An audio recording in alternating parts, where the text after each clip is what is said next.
അസ്സലാമലൈക്കും, welcome back to our channel. അപ്പോൾ എല്ലാവർക്കും പുതിയൊരു വീഡിയോയിലേക്ക് സ്വാഗതം. അപ്പോൾ നിങ്ങൾ അയക്കുന്നുണ്ടോ എന്താ താത്ത? ഫസ്റ്റ് തന്നെ ഫുൾ എന്താ പറയുക, സാഡാണല്ലോ. സാഡാണ്, വേറെ ഒന്നുമല്ല. ഇന്നല്ല നാളെ ഉമ്മ ഗൾഫിലോട്ട് തിരിച്ചു പോവാണ്. അപ്പോൾ അതാ ഉസ്മാൻ വന്നിട്ടുണ്ട്. ഇത് കുറച്ച് ദിവസം മുൻപുള്ള വീഡിയോ ആണ് കേട്ടോ. ഞാൻ ഷോർട്സ് ഇട്ടിട്ടുണ്ടായിരുന്നു, അന്നെടുത്ത വീഡിയോ ആണ്. ഇപ്പോഴാണ് അപ്ലോഡ് ചെയ്യാൻ വേണ്ടി പറ്റിയിട്ടുള്ളത്. അപ്പോൾ ഇതാ ഉസ്മാൻ വന്നിട്ടുണ്ട്, അളിയങ്ക വന്നിട്ടുണ്ട്, എല്ലാവരും വന്നിട്ടുണ്ട്. അപ്പോൾ ഉമ്മ വന്നിട്ട് 2 മാസം ഇത്ര പെട്ടെന്നാ കഴിഞ്ഞു പോയതെന്ന് ഇപ്പോഴും ആലോചിക്കുമ്പോൾ എന്തോ പോലെയാണ്. അറിയില്ല എത്ര പെട്ടെന്നറിയോ. രാവിലെ ആവുന്നു രാത്രിയാവുന്നു, രാവിലെ ആവുന്നു രാത്രിയാവുന്നു, അങ്ങനെ 2 മാസം കഴിഞ്ഞു ഗൈസ്. അപ്പോൾ ഇതേ തൻ്റെ ഡെലിവറി സംബന്ധിച്ചിട്ട് മറ്റേ പൊടിയൊക്കെ ഉണ്ടാക്കിയിരുന്നു. അപ്പോൾ അതൊക്കെ ഞാൻ പാക്ക് ചെയ്യണം ഗൈസ്. എന്താ വെച്ചാൽ താത്താക്കും കൊടുത്തയക്കാനും പിന്നെ എനിക്ക് കൊണ്ടുപോകാനും ഒക്കെ ഉള്ളതായിട്ട് ഞാൻ അങ്ങനെ മാറ്റിയൊക്കെ വെച്ചു. പിന്നെ ഇത് ഇവിടെ ചെറിയ രീതിയിൽ നമ്മൾ പാക്ക് ചെയ്യാണ്. വലിയതായിട്ടൊന്നും ഉമ്മ കൊണ്ടുപോകുന്നൊന്നുമില്ലായിരുന്നു. കുറച്ച് സാധനം മാത്രം. എപ്പോഴും കൊണ്ടുപോകുന്ന കുറച്ച് സാധനങ്ങളുണ്ട്, പലഹാരങ്ങൾ, അതൊക്കെ കൊണ്ടുപോയി. പിന്നെ അതിൻ്റെ ഇടയ്ക്ക് ഞാനും ഉമ്മയും താത്തയൊക്കെ ഭക്ഷണമൊക്കെ കഴിച്ചു. അതിനിതായ അളിയനും ഉസ്മാനും കൂടെ പാക്ക് ചെയ്തുകൊണ്ടിരിക്കുകയാണ്. പിന്നെ ഉമ്മാക്ക് കുറച്ച് അച്ചപ്പം വറുത്തയക്ക, അങ്ങനെയൊക്കെയുള്ള സംഭവങ്ങളുണ്ടല്ലോ, അതൊക്കെയാണ് കേട്ടോ. പിന്നെ ഗുലാബ് ജാമുൻ, ഉമ്മാക്ക് ഭയങ്കര ഇഷ്ടമാണ് ഗുലാബ് ജാമുൻ. അതേപോലെ പേട, അതൊക്കെ എന്താ പറയുക, ഉച്ചക്കത്തെ ഭക്ഷണം കഴിച്ചു കഴിഞ്ഞാൽ ഉമ്മാക്ക് അതിൻ്റെ എന്തെങ്കിലും ഒന്ന് വേണം.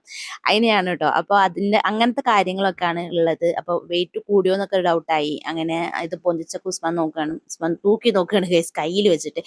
അപ്പോൾ അളിയങ്ക ഇങ്ങനെ പറയുന്നുണ്ട്, അത്ര വെയിറ്റ് ഒന്നും ഉണ്ടാവില്ല, കാരണം നമുക്ക് ടിക്കറ്റ് അത്യാവശ്യം സ്പേസ് ഉണ്ടല്ലോ, മീൻസ് വെയിറ്റ് എത്ര വേണമെങ്കിലും ഇത്ര ഇത്ര ഇതുണ്ടാവുമല്ലോ, അതുണ്ടായിരുന്നു കേട്ടോ. നിങ്ങൾക്ക് പറഞ്ഞാൽ മനസ്സിലായിട്ടുണ്ടോ എന്ന് വിചാരിക്കുന്നു. ഓക്കെ, അങ്ങനെ നമ്മൾ കിടന്നുറങ്ങി. പിന്നെ പുലർച്ചെ 4 മണിക്ക് നമ്മൾ എണീറ്റു കേസ്. നമ്മളല്ല, ഞാൻ എണീറ്റു. ഞാൻ കേട്ടോ ഫസ്റ്റ് എണീറ്റ്. അങ്ങനെ ഞാൻ എന്താ പറയുക, നടുവകത്തേക്ക് ഇറങ്ങിയപ്പോൾ ഫുള്ള് ഡ്രസ്സാണ് കേട്ടോ. ഇത് താത്ത പോകുമ്പോൾ കൊണ്ടുപോകാനുള്ള ഡ്രസ്സാണ്. അപ്പോൾ പെട്ടെന്ന് ഉണങ്ങിക്കോട്ടെ എന്ന് വിചാരിച്ചിട്ട് രാത്രി തന്നെ എല്ലാം അലക്കിയിട്ട് ആറിയിട്ടതാണ് കേട്ടോ. സമയം വന്നിട്ട് 4:15 ആവാനായിട്ട്. കണ്ണ് തുറക്കാൻ വയ്യായിരുന്നു, കാരണം നേരം വൈകിയത് കിടന്നത് തന്നെ. അങ്ങനെ ഉമ്മാനെയൊക്കെ വിളിച്ചു, എല്ലാവരെയും ഉപ്പാനെയൊക്കെ വിളിച്ചു. അത് കഴിഞ്ഞ് റൂമിലേക്ക് വന്ന് നോക്കുമ്പോൾ ഉസ്മാൻ ഇത് അവിടെ പല്ലിക്കുന്നു. ഞാൻ പോകുമ്പോൾ ഉസ്മാൻ എണീറ്റില്ലായിരുന്നു കേട്ടോ. അലാറം അടിയെന്ന് കേട്ടിട്ടുണ്ടാവും, പക്ഷെ എണീറ്റില്ലായിരുന്നു കേട്ടോ. ഞാൻ വന്നപ്പോഴത്തേക്ക് ഉസ്മാൻ ഡ്രസ്സിങ് ഒക്കെ കഴിഞ്ഞു, സെറ്റായിട്ട് ഇരിക്കുകയാണ് കേട്ടോ. അപ്പം ഞാൻ പറയാ, നിങ്ങളെന്താ മാറ്റാത്തേന്ന് ചോദിച്ചു. ഇങ്ങനെ ഞാൻ പറഞ്ഞു, നിങ്ങൾ ഇത്ര പെട്ടെന്ന് മാറ്റുമെന്ന് ഞാൻ വിചാരിച്ചില്ല. 4 മണിക്ക് എണീറ്റിട്ട് ഞാൻ ഉമ്മാൻ്റെ അടുത്ത് പോയി കിടന്ന് ഉറങ്ങി കേട്ടോ. അത് വേറെ കാര്യം. എന്നിട്ട് 4:00 എണീറ്റ് വന്നപ്പോൾ ഉസ്മാൻ ഒക്കെ സെറ്റായിട്ട് നിൽക്കുന്നുണ്ടായിരുന്നു കേട്ടോ. പിന്നെ അതായത് നമ്മൾ ആയാനും ബേബി എണീറ്റിട്ടുണ്ട്. എന്തൊക്കെയോ ആപ്പാക്ക് കൊണ്ടുപോയി കൊടുക്കുന്നുണ്ട്. ആപ്പയും ഓനും ഭയങ്കര കമ്പനിയാണ് കേട്ടോ. ആപ്പ വന്നു കഴിഞ്ഞാൽ ഓന് ഇന്ന വേണ്ട, അതാണ് സത്യം. ഒരു ഭയങ്കരമായിട്ട് കളിയായിട്ട് അങ്ങനെ നടന്നോളും. പിന്നെ അതിന് പറ്റിയ ഹാപ്പിയാണ്, അതുകൊണ്ടാണ്. അങ്ങനെ നമ്മൾ ഡ്രസ്സൊക്കെ ചേഞ്ച് ചെയ്തു, എല്ലാവരും മാറ്റി. ഉസ്മാനെ റെഡിയായി. എന്താ പറയുക, വലിയ സന്തോഷത്തോടെ ഒന്നും അല്ല കേട്ടോ. ഉള്ളിൽ ഭയങ്കര സങ്കടമാണ്, പക്ഷെ അത് പുറത്തോട്ട് അധികം കാണിച്ചില്ല. കാണിച്ചു കഴിഞ്ഞാൽ പിന്നെ അത് മൊത്തത്തിൽ സീനാവും. അപ്പോൾ അതാ ഉമ്മ റെഡി ആയിട്ടുണ്ട്, ഉപ്പ റെഡിയായി, താത്ത റെഡിയായി, എല്ലാവരും റെഡിയായി. വാവ റെഡിയായി, എല്ലാവരും റെഡിയായി. അങ്ങനെ നമ്മൾ പോവാണ്. അങ്ങനെ കാറിലൊക്കെ കയറി നമ്മൾ ഇറങ്ങുമ്പോൾ ഒരു 5:30 ആയിട്ടുണ്ടായിരുന്നു കേട്ടോ. ഉമ്മക്ക് 8:45 ഫ്ലൈറ്റ്. അപ്പം നമ്മളൊരു 5:30 ആയപ്പോൾ ഇറങ്ങി. നമുക്ക് ഇവിടുന്ന് ഒരു 3/4 മണിക്കൂർ, മുക്കാലല്ല, 1 മണിക്കൂർ 1.25 മണിക്കൂർ അത്രയേ ഉള്ളായിരുന്നു. ബ്ലോക്ക് ഉണ്ടാവണ്ടെന്ന് വിചാരിച്ചിട്ടാണ് നേരത്തെ ഇറങ്ങി. അങ്ങനെ നമ്മളവിടെ എയർപോർട്ടിൽ എത്താനായപ്പോൾ നമ്മളൊരു ചായയൊക്കെ കുടിച്ചു. പിന്നെ വീട്ടിൽ നിന്ന് ഇറങ്ങുമ്പോഴും ചായ കുടിച്ചിട്ടുണ്ടായിരുന്നു കേട്ടോ. അത് ഞാൻ വീഡിയോ എടുക്കാൻ വേണ്ടി വിട്ടുപോയി. അങ്ങനെ നമ്മൾ എയർപോർട്ടിലെത്തി. അങ്ങനെ അളിയങ്ക കാറ് പാർക്ക് ചെയ്യാൻ വേണ്ടി പോയി. അതിന് നമ്മളെല്ലാവരും കൂടെ എയർപോർട്ടിൻ്റെ ഉള്ളിലോട്ട് പോവാണ്. ഉസ്മാനത് ആ ബാഗ് കൊണ്ടുവന്നിട്ടുണ്ട്. ഇതൊക്കെ കാണുമ്പോൾ വിചാരിക്കും ഉസ്മാനാണ് പോകുന്നത്. ഇലവൻ്റെ ഒരു കാര്യം. അങ്ങനെ അപ്പോൾ എന്താ പറയേണ്ടത് അറിയില്ല. അപ്പോൾ അതാ ഉമ്മ മാവനെയും കൊണ്ട് പോകുന്നുണ്ട്.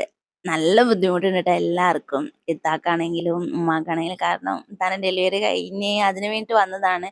അപ്പോൾ എത്രത്തോളം ഇതായി ഉണ്ടാവും. പിന്നെ വാവയായിട്ടും എല്ലാം കൊണ്ടും ഉമ്മക്ക് ഭയങ്കര വിഷമമായിരുന്നു കേട്ടോ. ഉമ്മക്ക് പോകണം എന്ന് തന്നെ അല്ലായിരുന്നു ശരിക്കും പറയുകയാണെങ്കിൽ. ഞങ്ങൾ പറഞ്ഞു പോകണ്ട പക്ഷേ. ഓക്കെ.